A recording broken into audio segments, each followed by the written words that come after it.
नमस्कार विद्यार्थी मित्रांनो, आजच्या आपल्या या भूगोलाच्या लेक्चरमध्ये आपलं मनपूर्वक स्वागत करतो. बघा, आपण प्राथमिक आर्थिक क्रिया बघितल्या, द्वितीय आर्थिक क्रिया देखील मित्रांनो आपण बघितल्या आणि आता आपल्याला आज बघायचं आहे तृतीय आर्थिक क्रिया. खरं म्हणजे इयत्ता 12वीच्या भूगोलामध्ये हे 6वं चॅप्टर आहे, तृतीय आर्थिक क्रिया. ज्यावेळेस आपण प्राथमिक, द्वितीय आणि तृतीय आणि चतुर्थ, पंचक आणि पुढचं जे सगळं व्यवसायाच्या अनुषंगाने बघत आहोत, ते आपण जॉग्राफीच्या अनुषंगाने जरी बघत असलो तरी सुद्धा इकॉनॉमिक्स मध्ये देखील याचा फायदा विद्यार्थी मित्रांनो तुम्हाला नक्की त्या ठिकाणी होणार आहे. आता इथं काही उदाहरणं आपण घेतलेली आहेत. आता तुम्ही सर्वजण पुस्तकामधून अभ्यास करता आहात, परंतु पुस्तकामध्ये अभ्यास करत असताना तुम्हाला त्यासोबतच आपल्या ह्या लेक्चरचा देखील उपयोग होणार आहे. त्याचं कारण असं, इथं थोडेसे दैनंदिन जीवनातली उदाहरणं आपण घेण्याचं काम केलेलं आहे. जो मॉडर्न सिलेबस आहे, ठीक आहे, सिनियर कॉलेजच्या अनुषंगाने तो सिलेबस आपण याच्यामध्ये घेण्याचा जाणीवपूर्वक त्या ठिकाणी मित्रांनो प्रयत्न केलेला आहे. त्यामुळं व्हिडिओमध्ये किंवा आपल्या या ऑनलाईन लेक्चरमध्ये जे काही आपण सांगितलेलं आहे ते जसं तसं पुस्तकात राहीलच असंही आपल्याला काही सांगता येत नाही, परंतु पेपर लिहित असताना तुम्ही या उदाहरणांचा वापर करू शकता आणि ऍक्च्युअल ती कॉन्सेप्ट काय आहे ते समजून घेण्यासाठी आपल्या या लेक्चरचा अत्यंत महत्वाचा उपयोग होऊ शकतो. हे लेक्चर जर तुम्ही व्यवस्थित बघितले, कॉन्सेप्ट जर तुम्ही समजून घेतल्या, तर तुम्हाला त्या ठिकाणी एकदा चॅप्टर वाचलं की तुम्ही त्या प्रश्नांची उत्तर व्यवस्थित लिहू शकता आणि तो विषय तुमचा त्या ठिकाणी पक्का होण्यासाठी नक्कीच मित्रांनो त्या ठिकाणी मदत होणार आहे. आपल्याला प्राथमिक आर्थिक क्रिया, द्वितीय आर्थिक क्रिया, तृतीय, चतुर्थक आणि पंचक ही सगळी पंचसूत्री आपल्याला समजून घेत असताना आपल्या दैनंदिन जीवनातले उदाहरण आपल्याला केले पाहिजे. बघा, समाजामध्ये जीवन जगण्यासाठी, आपला चरितार्थ चालवण्यासाठी वेगवेगळे लोक वेगवेगळा व्यवसाय त्या ठिकाणी करत असतात. तर या विषयाची किंवा या चॅप्टरची पूर्वअट अशी आहे की आपल्याला त्या ठिकाणी ते व्यवसाय डिव्हायडेशन त्याचं करता आलं पाहिजे मित्रांनो. म्हणजे हा व्यवसाय प्राथमिक आहे, तर मग हा का प्राथमिक आहे, हा व्यवसाय द्वितीय व्यवसायाच्या श्रेणीमध्ये येतो, ठीक आहे, तर मग तो का द्वितीय व्यवसायाच्या श्रेणीमध्ये येतो, हा व्यवसाय तृतीय व्यवसाय श्रेणीमध्ये येतो, तर तो का तृतीय व्यवसायाच्या श्रेणीमध्ये येतो, हे ज्यावेळेस आपल्याला फाइंड आउट करता येईल त्यावेळेस हे चॅप्टर अगदी आपलं त्या ठिकाणी व्यवस्थित झालं असं म्हणायला काही हरकत नाही. आता या ठिकाणी मित्रांनो आपण तुम्हाला समजण्यासाठी काही उदाहरणं या ठिकाणी घेतलेली आहे. आता बघा, कापड, आपण सर्व जे कापड परिधान करतो ते कापड हे कसं तयार होतं, तर हे आपल्याला सर्वांना माहिती आहे, मिलमध्ये म्हणजेच कारखान्यामध्ये. बघा, कारखान्यामध्ये हे कापड त्या ठिकाणी तयार होत असतं. म्हणजे आता बघा, कापसापासून कापड तयार होतं कारखान्यामध्ये, हा झाला द्वितीय व्यवसाय, ठीक आहे. प्राथमिक व्यवसायातून कच्चा माल जनरेट केला आणि त्या कच्च्या मालावरती प्रक्रिया केली, ठीक आहे, कारखान्यामध्ये, आणि बघा ते आपल्याला दुकानदारांना दिलं, तर हा जो विक्रेता आहे तो आपल्याला सेवा देत आहे. बघा मित्रांनो, तर त्यामुळं हा जो आहे हा तृतीय व्यवसायामध्ये येताना आपल्याला दिसतो. बघा, शिक्षक आपल्याला शिकवण्याचं काम करत असतात, ट्युशन देण्याचं काम करत असतात, म्हणजे ते आपल्याला सेवा देतात आणि त्याबद्दल आपण त्यांना फीस त्या ठिकाणी देत असतो.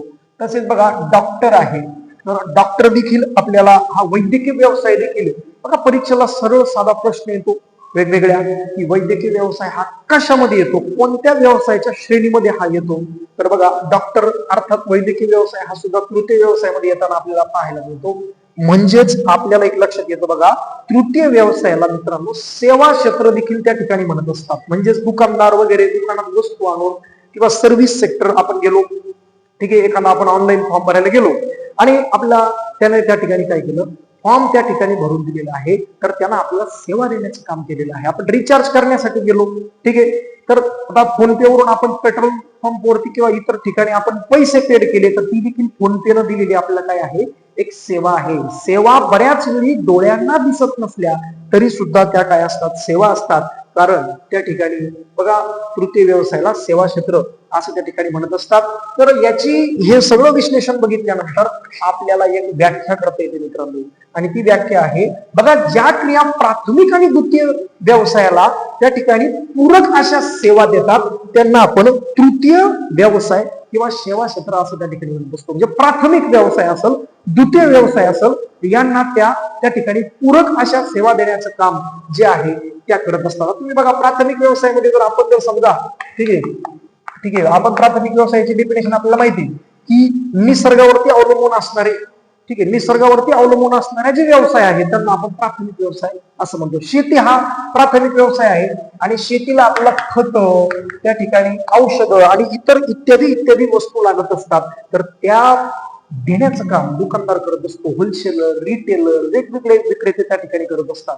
त्याचबरोबर बघा, द्वितीय व्यवसायाला सुद्धा लागणारा जो ठीक आहे वाहतूक आहे आणि ह्या सगळ्या गोष्टी आहेत, इतर बऱ्याच गोष्टी, तर ह्या देण्याचं काम तृतीय व्यवसाय त्या ठिकाणी करत असतो. म्हणून बघा मित्रांनो, याचंच दुसरं नाव आहे सेवा क्षेत्र, असं देखील त्याला त्या ठिकाणी म्हणतात.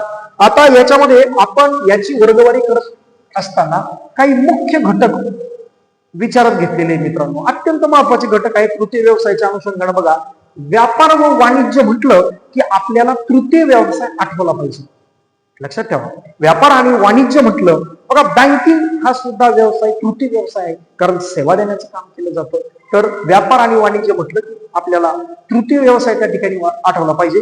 बघा, वस्तूंची खरेदी विक्री देखील याच्यामध्ये आपल्याला येताना पाहायला मिळते. मग हा जो व्यापार विनिमय आहे, यालाच आपण विनिमय सुद्धा म्हणतो. तर हा चालत असताना त्या व्यापाराचे काही महत्वाचे प्रकार पडतात. मग त्यामध्ये किरकोळ व्यापार आहे, ठीक आहे, जसं की त्या ठिकाणी अगदी आपल्या गावामध्ये गल्लीमध्ये ज्या पद्धतीनं विक्रेते येत असतात त्याला आपण किरकोळ व्यापार त्या ठिकाणी म्हणू शकतो.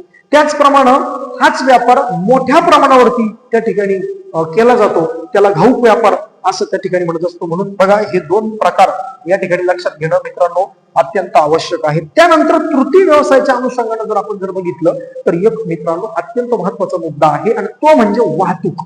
बघा, आता ही जी वाहतूक आहे, तर बघा याच्यामध्ये मालाची वाहतूक, ठीक आहे, द्वितीय व्यवसायामध्ये समजा प्राथमिक व्यवसायातून ऊस गेला कारखान्यामध्ये, ठीक आहे, कारखान्यामधून ऊसाची बनवली साखर, ही वाहतूक करण्याचं काम जे आहे ते तृतीय व्यवसायामध्ये आहे. म्हणजेच विविध प्रकारचा माल वाहून नेणं, प्रवाशांची वाहतूक करणं, ठीक आहे, प्रवाशांची वाहतूक करणं हे देखील मित्रांनो तृतीय व्यवसायामध्ये. विविध मार्ग, आता बघा याच्यामध्ये विविध मार्ग आहे. मग त्याच्यामध्ये बघा, आता आपल्याला मार्ग देखील विचारले जातात, कोणता मार्ग कोणत्या वस्तू, अवजड वस्तू इत्यादी वस्तू वाहून नेण्यासाठी त्या ठिकाणी सोयीचा आहे. बघा, भूमार्गाच्या माध्यमातून असेल, जलमार्गाच्या माध्यमातून असेल, आणि सर्वात वेगवान वाहतूक आहे बघा हवाई वाहतूक.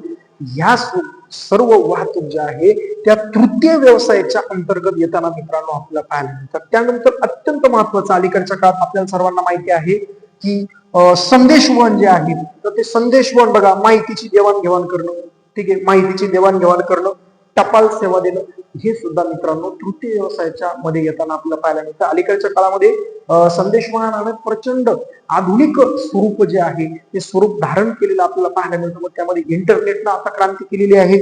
त्याच्यानंतर मित्रांनो आता इथे अलीकडच्या काळात AI आर्टिफिशियल इंटेलिजन्सनं खूप मोठी क्रांती केलेली आहे. तर हे देखील आपल्याला लक्षात येतं. मेल आहे, मोबाईल आहे, व्हॉट्सअप आहे, आणि वेगवेगळे जे काही चॅटिंग जे आपण बोलतो, ठीक आहे, आपण जी देवाणघेवाण करतो त्याचे जे काही ऍप्लिकेशन आहे ते देखील ऍप्लिकेशन मित्रांनो या संदेशवहनाच्या माध्यमातून आधुनिक या कॅटेगरीमध्ये येताना आपल्याला पाहायला मिळतात.